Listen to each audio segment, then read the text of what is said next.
to the Puck Drops Here podcast. I'm your host, John Crawford, along with my brother Howie, here for episode number 9? I believe so. Of season 3.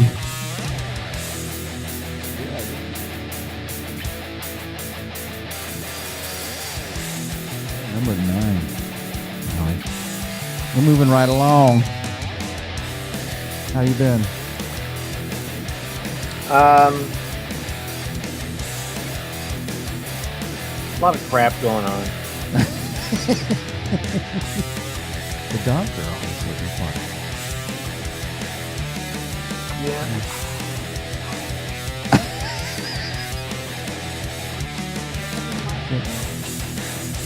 They're eating his shoes. Wow.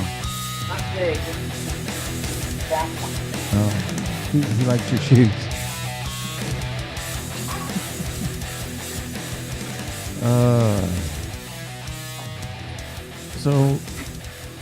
So what's been going on, Howie? Not much. It's just stuff going on with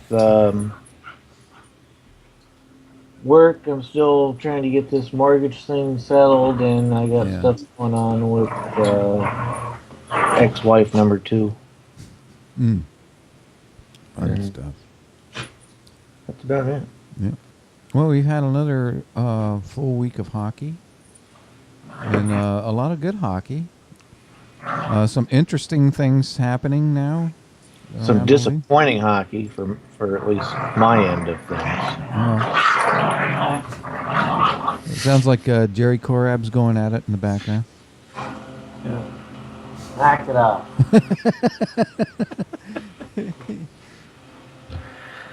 So, hockey news, Howie.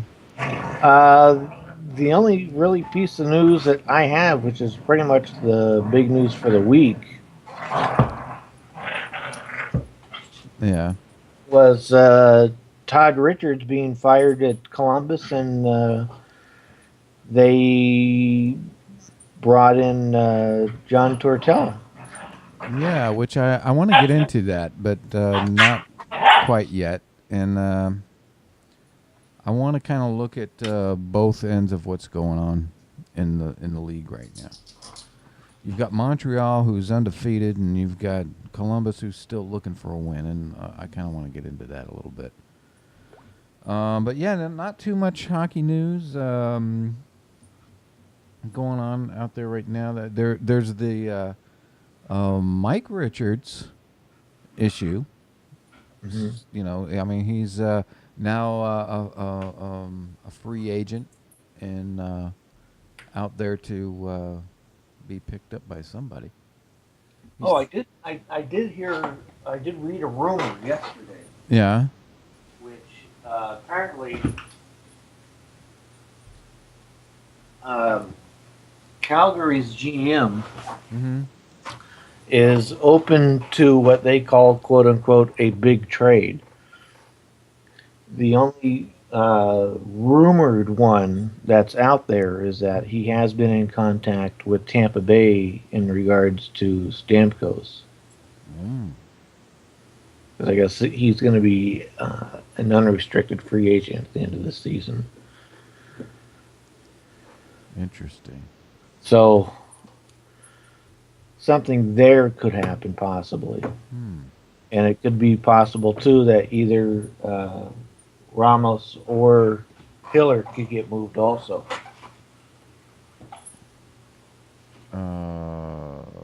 Ramo, you mean, from the Flames? Yeah. They just put him on waivers? I don't know. Yeah, I think they did. Yeah, I think they put him on waivers.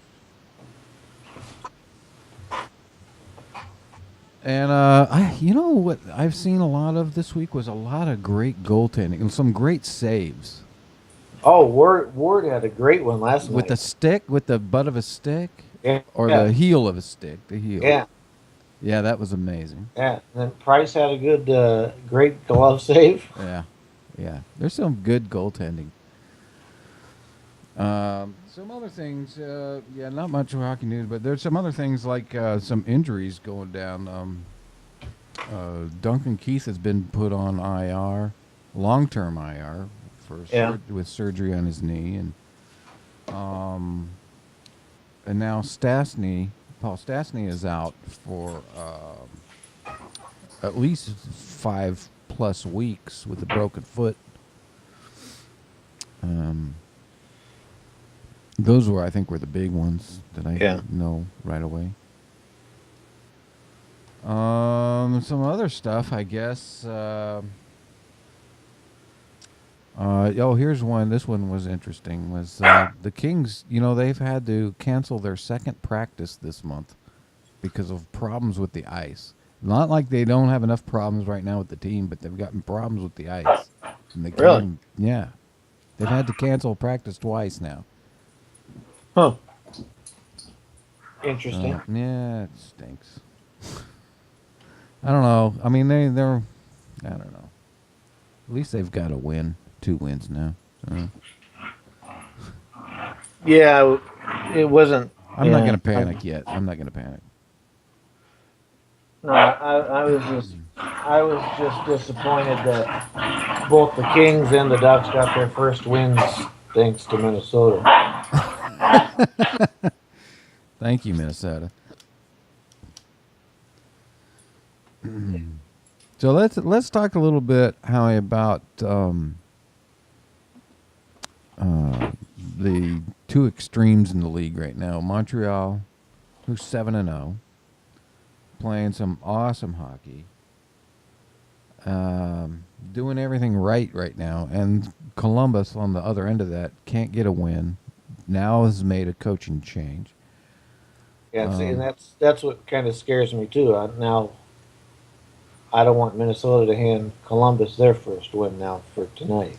Well, I don't know. I think Columbus is just Bobrovsky's just. He's like what is his stats now? He's given up like 12 goals or. What is it? Sure, but yeah, they just haven't meshed. No, and it's not just Bobrovsky either. I mean, it's the whole team. Yeah, they just haven't really meshed yet. He's given up 23 goals in 5 games. Yeah, I don't know what it is. I don't know. I think maybe this is what they needed, and Tortorella could. And that was interesting that they chose him. I mean, he's kind of been away for a year, right? He didn't coach last year, right? And I don't know. He kind of has a little bit of baggage with him. Yeah. But he is a kind of a good teacher, I guess, and yeah, he kind of. I think it'll be good for him. They need something. They need something. They need to get Bobrovsky out of this funk. As far as Tortorella goes, I don't know. This might be maybe this is what he needs, because he had the pressures of being in New York. Yeah. Which is a hard market to be in. Yeah. And then go to Vancouver, which basically, granted, it's a Canadian city, it's a smaller market, but because it is in Canada, you still have that pressure that you would have, say, in New York. Yeah. And now you're going to Columbus. That's not there. It's like when he was in Tampa Bay, it wasn't there. It's just not it's not a hockey market. Well, I think I don't think there's going to be as much pressure on him. I think there is pressure on him. I think Columbus is a lot better on paper. Yeah. I mean, they are a talented team, and now they are all of a sudden a team with no identity. Yeah. And he's got to help them figure out who they are. Well, they have an identity. They've kind of lost their identity right now. Right, that's what I'm saying. They had an identity. It's just,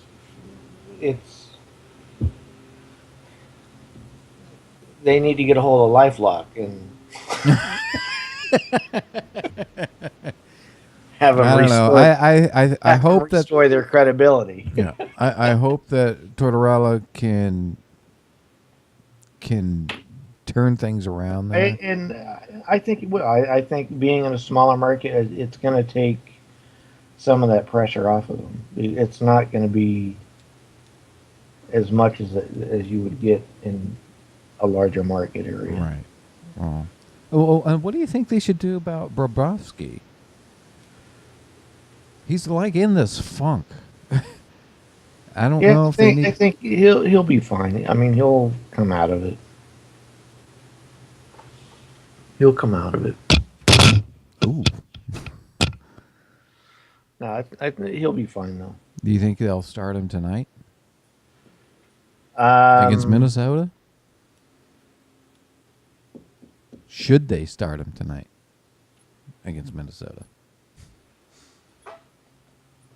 Yeah, I think. I think. Would you start him tonight against Minnesota? Oh, let me look at their schedule first. Well, I think they need to play one game at a time. And tonight they have Minnesota. Would you start him? Well, let's see. You have one night off, and then you play Colorado. Yes, I would start Bobrovsky off tonight, and then give him the next 2 days off, and then against Colorado, I'd start McElhinney.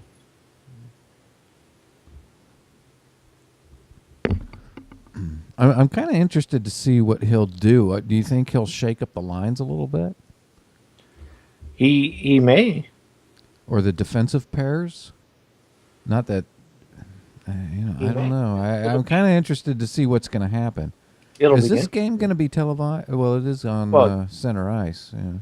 Yeah. It's on just the standard Fox channel, Fox Sports Ohio and Fox Sports North. Right. So it'll be on center ice, so we'll get to see it. And it'll be on here at my house also. Yeah. So it'll be interesting to see what he does. Yeah, but no, I think he'll probably more than likely start tonight. And what about Minnesota? Or not Minnesota, I'm sorry, Montreal. 7-0. Yeah, I don't know.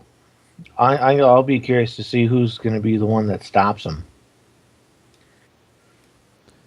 Well, because they have Buffalo next, which that should be a win. Is that in Montreal? No, it's in Buffalo. They have so for this coming week they have Buffalo tomorrow night, and then Saturday. So they'll have a back-to-back. Saturday they play back home against Toronto. Oh, okay. Both those teams at the bottom of their division right now. Right. Buffalo's 2-4, and Toronto's 1-3. And then they go on the road again to the West, and they play Vancouver on Tuesday. Okay, that could be it right there.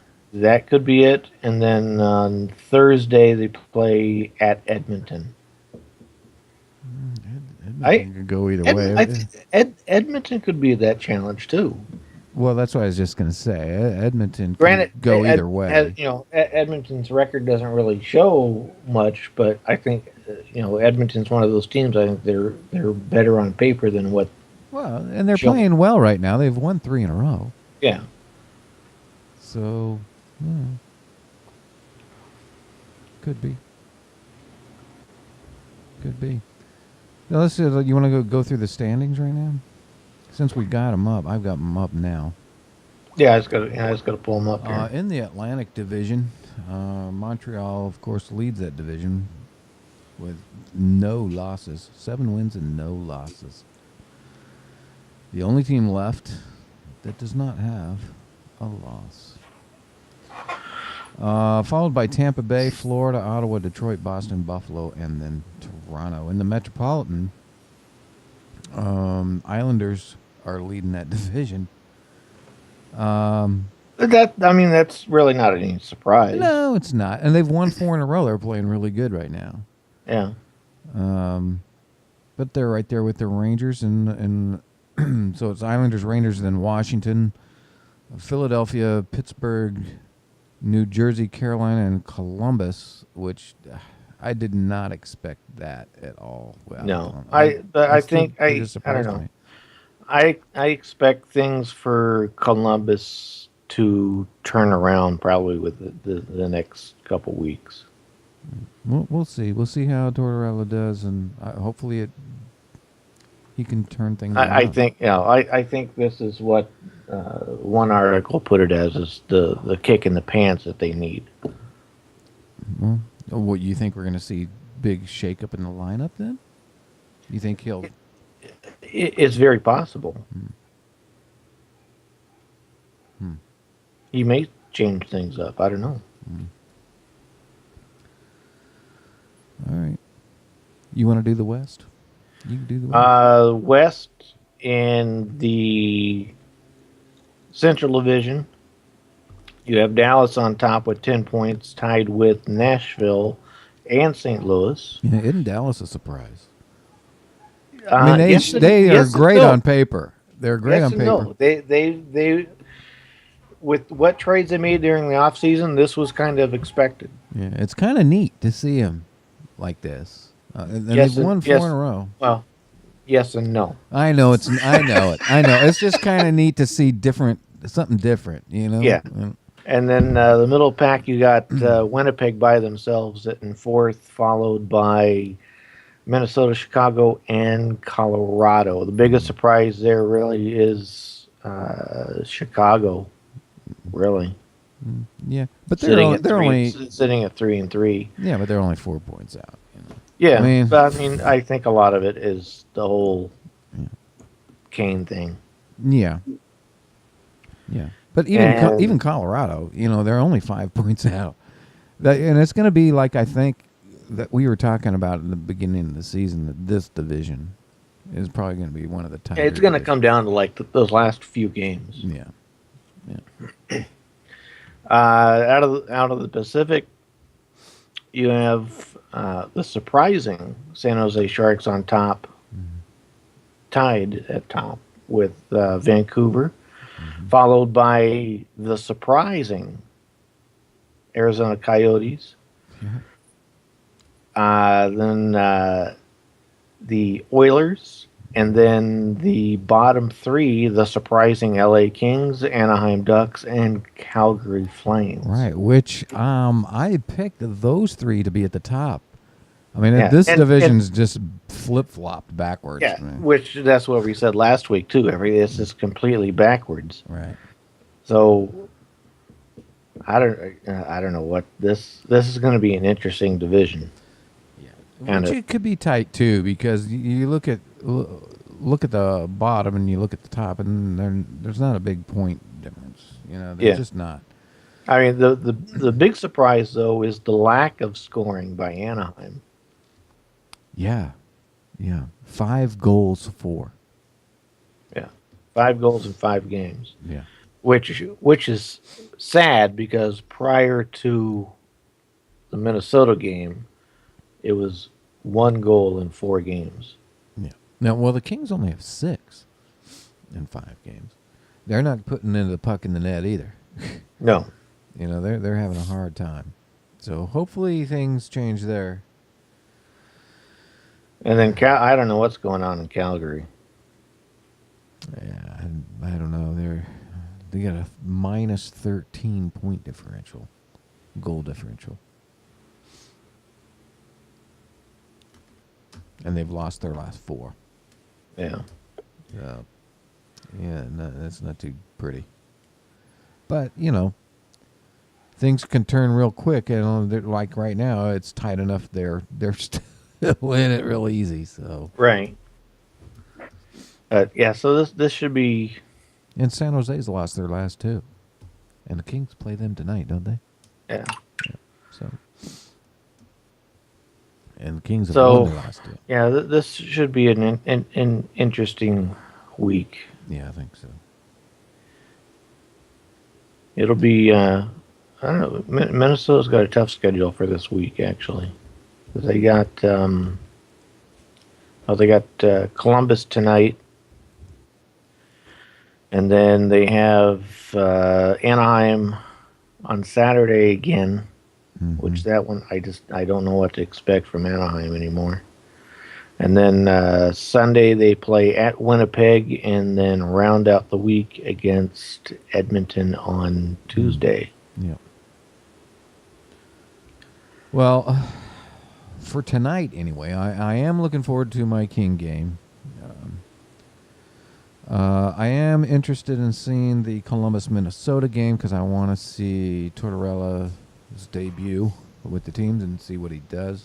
Yeah. And I'm interested in seeing the Dallas-Pittsburgh game. That'll be a good game. Just to watch Dallas. You know? Yeah. I want to see them, you know. I haven't got to sit and watch their games yet, so I kind of want to watch that one and see what they're like. Yeah. Oh, I did see. I did see an article last night. It was the ranking of NHL broadcasters. Oh, were we on there? Well, for play-by-play. Oh, okay. Not radio shows. Okay. Or podcasts, not podcasts. Okay. No, what I found was interesting though was where Bob Miller and Pete Weber fell. Because they were actually right there with each other at number 5 and 6. Okay. So who's number 1? Number 1 was who was it?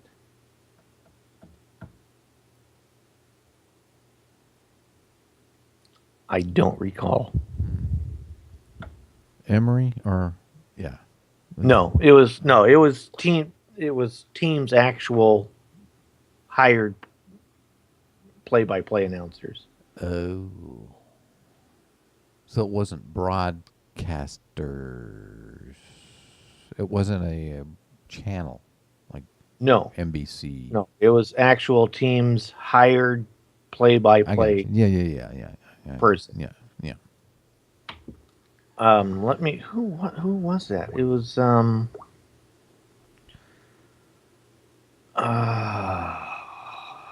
probably one of the best play-by-plays I've ever heard was 2 Goal. That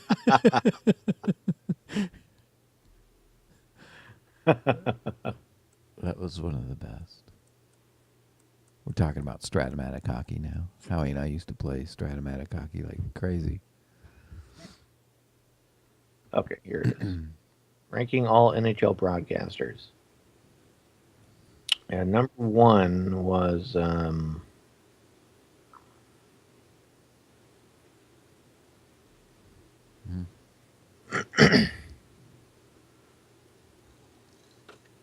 Dave Strader of the Dallas Stars. Oh.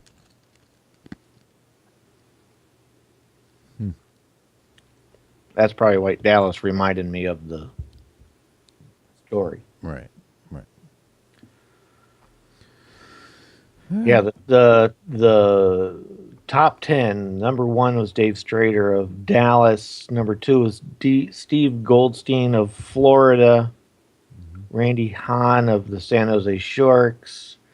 John Forslund of the Carolina Hurricanes. Bob Miller, number 5 for LA. Pete Weber, number 6 for Nashville.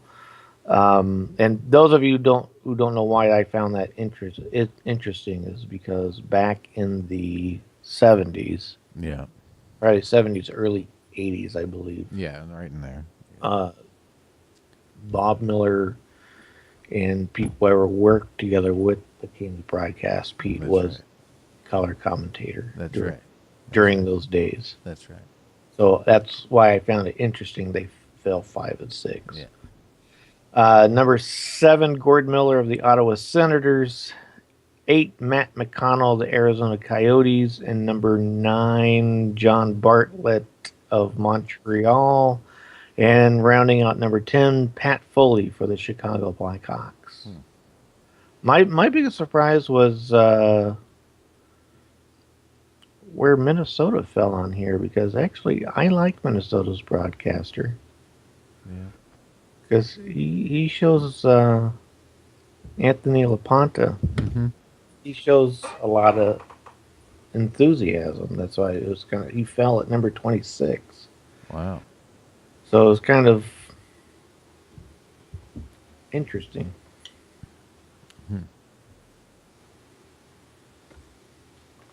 So I don't know. But I guess you could say the worst broadcaster who fell at number 30 was Paul Steigerwald of the Pittsburgh Penguins. And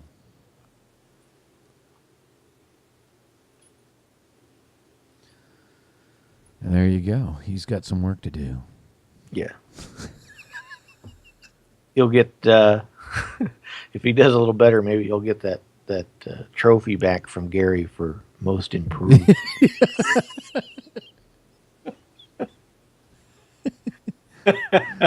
Oh, man. All right, Howie, I think we're going to wrap it up here, man. All right. We would love to thank you all for listening and watching our podcast. And you can email us at Jon and Howie at thepuckdropshow.com. Give us a like on Facebook. We're on Twitter.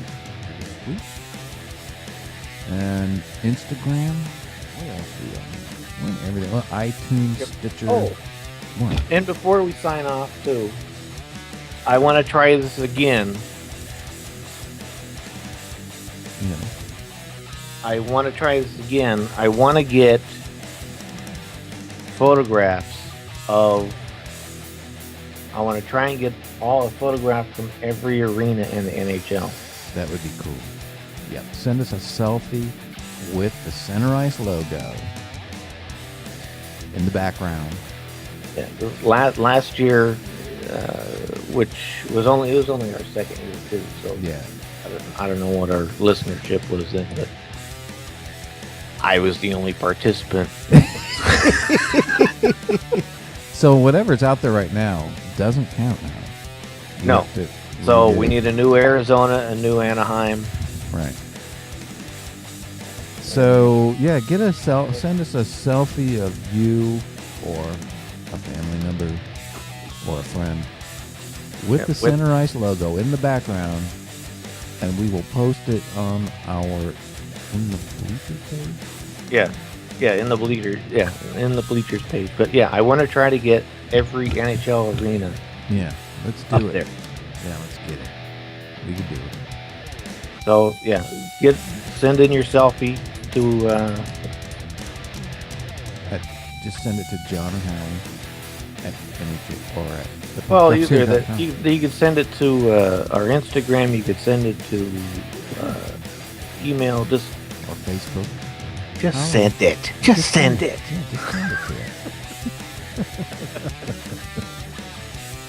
to us. If you've missed any of our podcasts and would like to catch up on something, you can go to our website, www.puckdropshow.com, and go to our podcast page, and you can find all our past podcasts there.